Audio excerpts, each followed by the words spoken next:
The first one, Matthieu. Can you explain to us in a few words what is Ultra Premium Direct, how it started, and where you're at now? Thank you, Thibaut.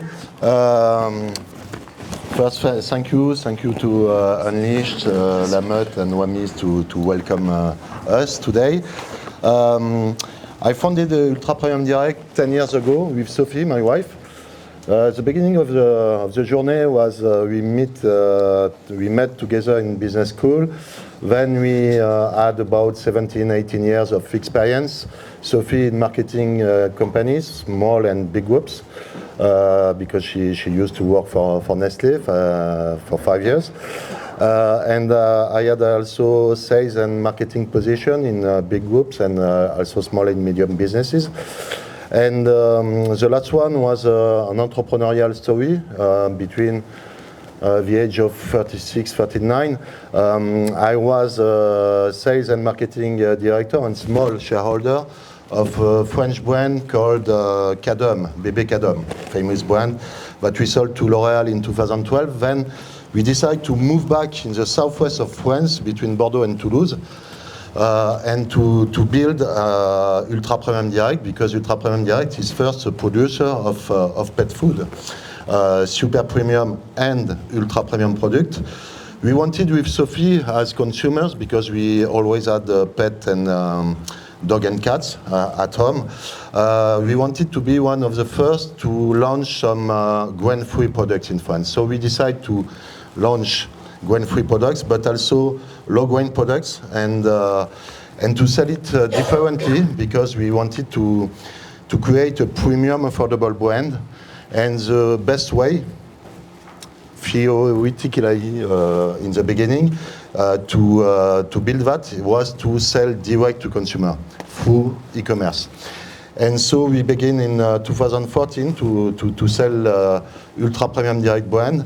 And we did that quite good, because since the beginning we made some good consumer demand and repeat, and that helped us to build the brand.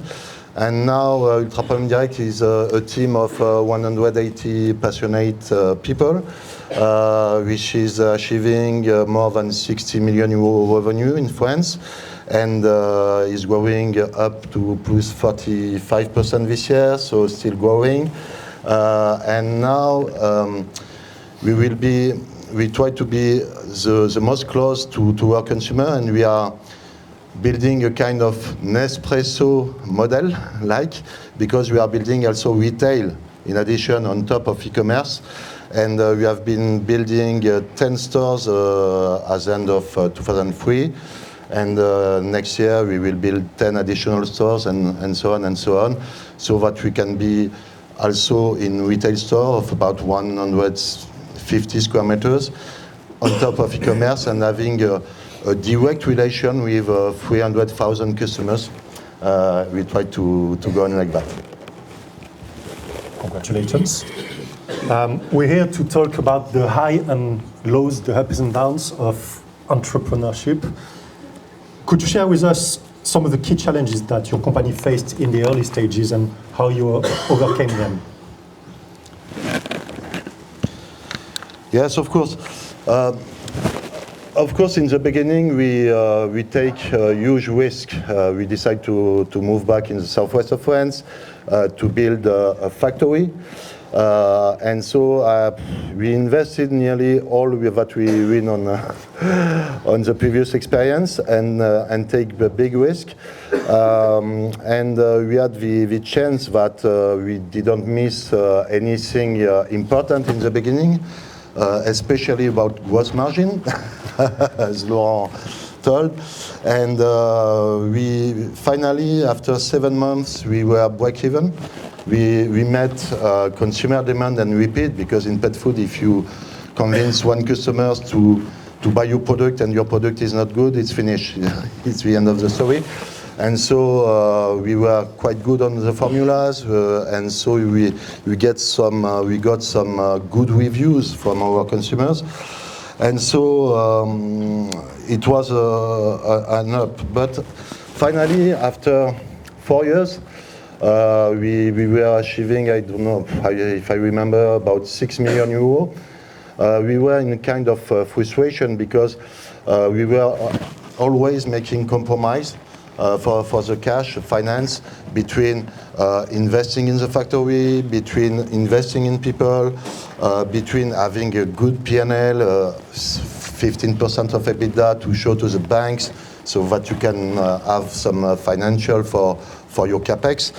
And so always it was a marketing that we let down. And so we took a decision at this time to change things and to welcome a financial investor after 4 years so that we can take risk and invest on marketing and so build the brand, begin to build the brand. And we begin to build the brand in 2019.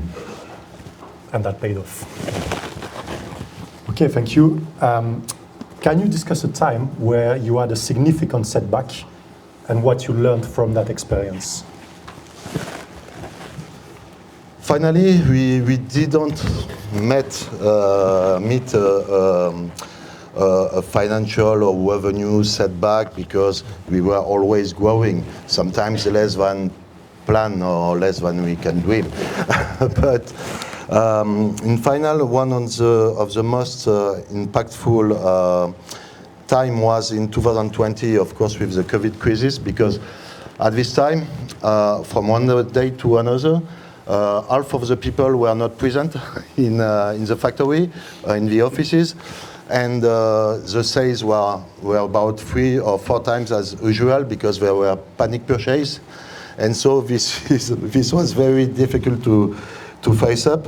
And finally, with the team, we try to protect them, to reinsure them, to reward them also, and it was a really team building experience, and we finally passed through this crisis and in 2020, and we welcome Eurozero the year after, so to build a new journey with them. And you told me the whole management team went into production mode in the factory. Yes, of course. It was very team building because all the managers and nearly all of the office people present go down in the factory to prepare parcels to deliver our customer, because of course the dogs and the cats they wanted to eat. It was not completely the end of the world, and we tried to keep on. Okay. Do you have an example of a pivotal business decision you took that proved really positive? Yeah, the first, it was in the early beginning, because when we built with Sophie the ultra premium direct concept, direct to consumer, everybody, even my friends and parents, told me that I will never achieve success by selling in e-commerce. It was impossible. There was big groups, Amazon, Zooplus, and so on.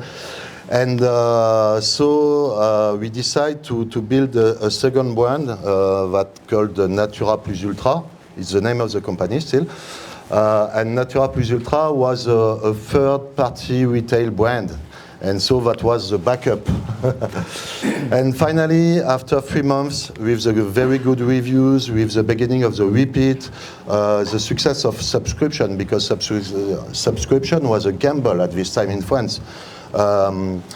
With this success, and also the difficulty to launch a third-party retail brand in the retail, I decided to give up completely the retail and to concentrate all the means on ultra premium direct, and that was one of the funding decision that allow us to go through success after.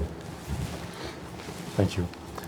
The reality is that we all know that creating a company, building it to success is really hard work. It's a lot of stress, lots of emotional up and downs. We all come from different backgrounds, life experiences, and sometimes it's really hard in the hard times and even in the good times to fully go through these struggles and make sense of it and keep your head up. So how do you do that? of course, every story is different. Every entrepreneur story is different. We decide to, in the beginning, to build a standalone business that was on our own funds. So the first things was to make something profitable and self-financing since the beginning. And when you do that, it's more freeness, really, because you decide of your future. And what we keep in mind with Sophie was always be the people that decide and not being on pressure of raising money and so on. Of course, that do not apply to every business. When you've got some tech business or something like that, it's more difficult. But our analysis was also to, in pet food, that you've got repeat, you can build a brand, you can build loyalty to consumers, and that's we did always in the beginning. Thank you. Often as entrepreneurs, we spend a lot of time thinking about the future, dealing with issues, and we don't spend a lot of time actually celebrating our successes and looking back to what we've achieved. And this is very important to keep the motivation, of course, when we're in struggle every day. So how do you celebrate your successes, and have you created a process in your company maybe to do that? I think it's more spontaneous, but the first thing is that we created this company in a place we wanted to live and to also educate our children. And so we decided to move back in the southwest of France, and it's I think that the life is for people more easy, in terms of housing, in terms of transportation and something. And I think that people are quite happy and more relaxed than in other big towns, big cities, of course. And we have built a team of passionate people. We all love pets. People have pets in the offices. The average, I'm a senior, really, because the average age is 32 years old in the company. And so we are also, we like the city of Agen. We support the rugby team. So all the team goes about 5 times in a year to see rugby matches. We've also after works, we are building. And since 2 or 3 years, we've got a strong human resource department. And we are building the employer branding also, and with a lot of events during the year. Thank you. Final question from me. Today we're here to connect startups with investors. Has there been some ups and downs in your relationship with investors? And what advice would you give to startup founders about investors' relationships? I think that the most important, and Laurent told that, is to build the relation, to build confidence with the investor. And the first thing is not, of course, we try to have a very ambitious business plan and so on, but if you sell too many dreams, you will have deceptions. And so we have a very transparent and direct relation. But I think it's important, and we have built confidence from time to time. And the first thing is before choosing your investor, and we had the chance that there was much competition on our rounds, and we had the chance to choose our investor. And so the due diligence that was evocated 5 minutes ago both ways. is both ways, yeah, of course. And one investor can bring you something that another cannot, and in the end, the value of your company, 5% more or less, it's nothing. At the end of the journey, it doesn't count. And so the most important thing is to choose an investor that will bring you something, and that you feel the relation will be confident and close. Thank you, Matthieu. We're going to take questions from the audience now. Who's got a question?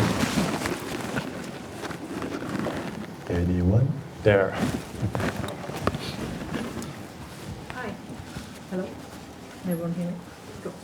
Hi. So obviously all startups have it tough at the start, and building a business is very difficult. But if you were to pinpoint a single event or something that was the tipping point where you could look back and go, actually, we're now successful, what would that be for you? And how long into the journey was that?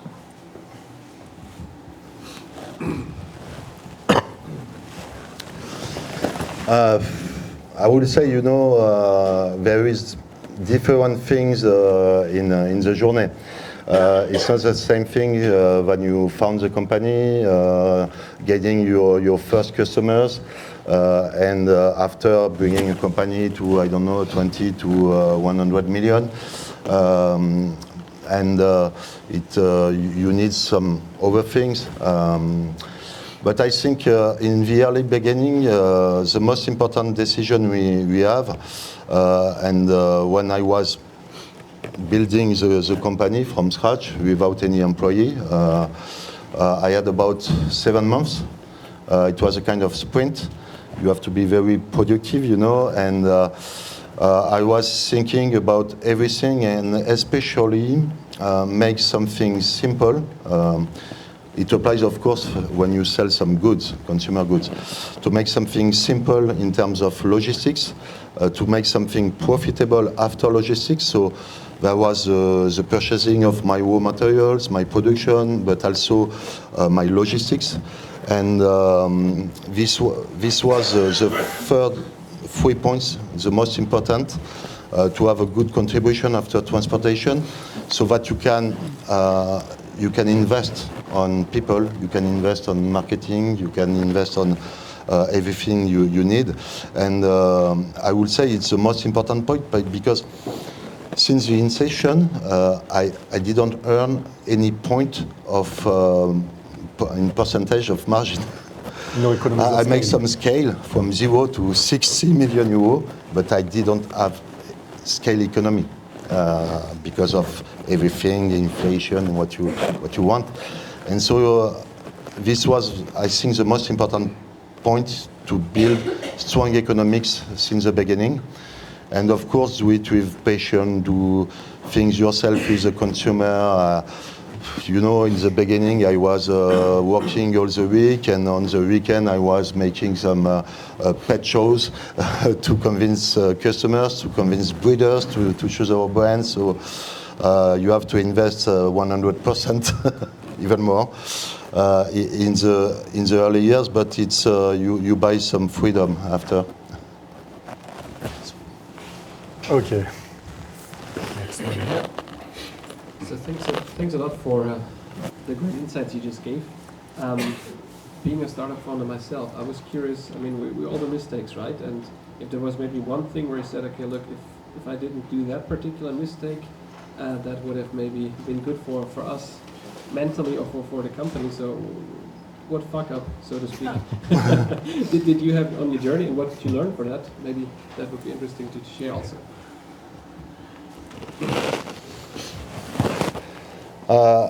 I think that in the early beginnings, the first 2-3 years, you must be very, very cautious to the details.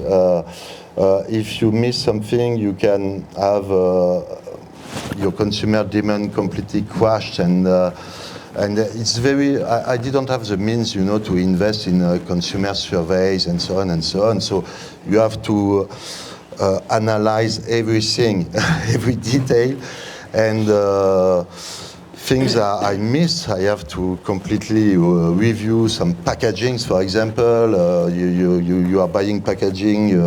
I don't know. You buy plates, printing plates, 1,600 per packaging, and if you miss something, you have to review everything, and so it happened. Of course, it happens, and we go through that. But every euro you consume in things not productive, of course, it lacks after, and so you have to be very cautious about details, to review all the team is writing and doing every money you invest on advertising. And so in the early beginning, I was very, very cautious on that, and I tried to negotiate every euro. I think that Adrien is remembering me from this time. We tried to negotiate everything, really. Yeah, having worked with your team, you still negotiate everything. So, back first. Can you pass the mic?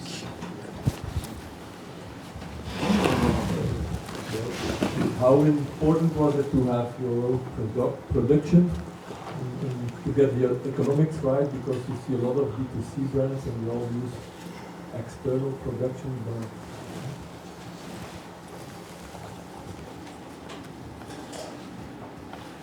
Yes. I think it's quite important to create since the beginning the condition of economics, as we told. So we decided since the beginning to invest in a part of the production, because by growing, I don't know, of about 100 and then 50% a year, it's very difficult to invest in the whole process. And so we had a part of the process that was coating and packing. Since 2018, in the beginning, it was only packing. But this production process makes us the capacity to buy huge series. A series of 22, 24 tons. If I have bought, I don't know, a small series of 500 kilo, I wouldn't have some good pricing competition. And so being a producer was helping us to achieve economics. Of course, we have some productivity gains to make by building the whole process, but it will be in the next future, I assume. Thank you, Matthieu. We can't take any more questions, unfortunately, but Matthieu is here all day, so don't hesitate to come to him and talk to him. Thank you very much, Matthieu. Thank you.